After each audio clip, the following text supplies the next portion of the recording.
Baik, selamat malam Sally dan juga pemirsa. Memang untuk saat ini di situasi di gerbang tol Cikatama, tepatnya di kilometer 70, ini semakin malam, semakin ramai, sama seperti hari-hari sebelumnya, bahkan 2 atau 3 hari sebelumnya.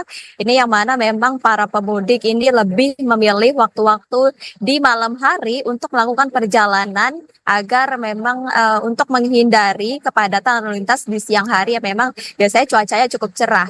Nah, ini kalau kita bisa bilang di Cikatapa ini seperti cuaca sudah terjadwal begitu ya. Jika memang pada saat siang hari ini cerah, maka pada sore dan menuju ke malam hari ini dilanda hujan deras.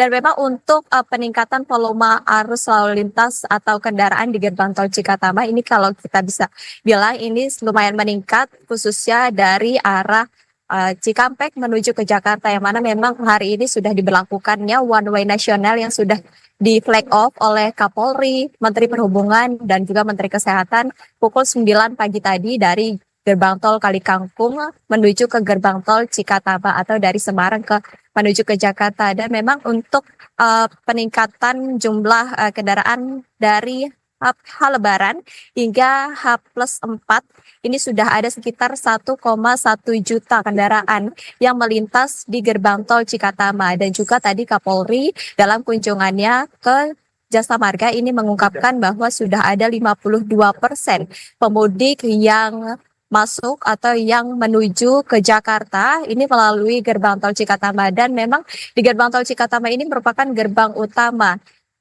untuk para pemudik melakukan perjalanan arus mudik maupun arus balik, dan juga sudah ada sekitar 389.000 kendaraan. Hal ini meningkat sekitar 156% dibandingkan hari-hari biasanya. Nah, kalau kita lihat memang untuk di belakang saya ini sudah cukup ramai begitu kendaraan para pemudik yang akan melakukan arus balik ke Jakarta, dan sudah ada sekitar 31 gardu tol yang diaktifkan oleh pihak dari Jasa Marga, yakni ada sekitar 26 gardu tol utama yang difungsikan dan juga 5 gardu tol tambahan yang berupa gardu tol digital begitu ya di gerbang Cikatama 8. Dan memang untuk arus lalu lintas sendiri ini rekayasa lalu lintas masih diberlakukan kontraflow dari kilometer 70 menuju ke kilometer 36. Dan memang kontraflow ini dari kilometer 70 hingga kilometer 47 ini dilakukan kontraflow 2 lajur, sementara untuk kilometer 47 hingga kilometer 36 ini diberlakukan kontraflow 1 lajur. Dan juga untuk para pengendara yang akan melakukan perjalanan ke Trans Jawa atau ke Palimanan, ini sudah dialihkan oleh pihak dari kepolisian dan juga Jasa Marga. Jadi bagi Anda yang akan melakukan perjalanan dari Jakarta menuju ke Trans Jawa, ini nanti akan dialihkan ke Dauhan atau tol Kalihurip dan juga ke tol Cikopo. Kembali ke studio, Sally. Dewi, terkait dengan tinjauan Kapolri Jenderal Listio Sigit Prabowo, apakah ada evaluasi terkait arus balik tahun ini, Dewi? Ya, tadi dalam tinjauannya ke Jasa Marga, ini Kapolri mengatakan bahwa memang untuk rekayasa lalu lintas yang diberlakukan selama mudik dan juga arus balik Lebaran ini lumayan lancar begitu ya. Bahkan untuk volume kendaraan atau peningkatan jumlah pemudik ini diperkirakan ada sekitar 0,6%. Jika memang pada tahun 2024 ini ada 2.168.000 pemudik yang melakukan libur Lebaran Idul Fitri di Kampung Halapan. Nah, untuk di 2025 ini ada sekitar 2.178 pemudik yang melakukan libur Lebaran di kampung halamannya. Dan juga untuk evaluasi rekayasa lalu lintas sendiri, ini tadi Kapolri mengatakan bahwa pemberlakuan rekayasa lalu lintas yang baru seperti one way lokal baru diterapkan pada Idul Fitri tahun ini. Dan ini lumayan efektif untuk mengurai kepadatan lalu lintas yang terjadi di titik-titik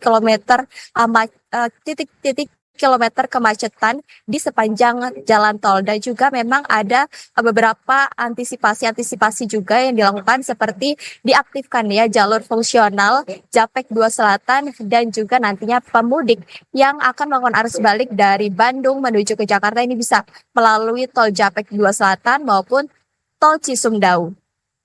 Kembali ke studio, Sally. Dewi, terkait dengan soal peningkatan jumlah pemudik, ini apakah memang dari tahun sebelumnya dan tahun ini mengalami peningkatan, Dewi? Ya, terkait peningkatan jumlah pemudik memang sudah saya jelaskan tadi sudah ada peningkatan sekitar 0,6%. Jika memang sebelumnya ini Menteri Perhubungan mengatakan bahwa jumlah pemudik malah mengalami penurunan, namun tadi Kapolri mengatakan bahwa justru di mudik dan juga arus balik Lebaran tahun ini justru ada peningkatan sebesar 0,6%. Memang peningkatan ini tidak banyak, tapi ini cukup untuk dijadikan data oleh Kapolri yang memang data tersebut diambil dari traffic counting yang sudah dihimpun oleh Kapolri di setiap jasa marga ataupun di jasa raharja. Sally. Ya Dewi, terima kasih atas laporan Anda langsung melaporkan di Gerbang Tol Cikatama.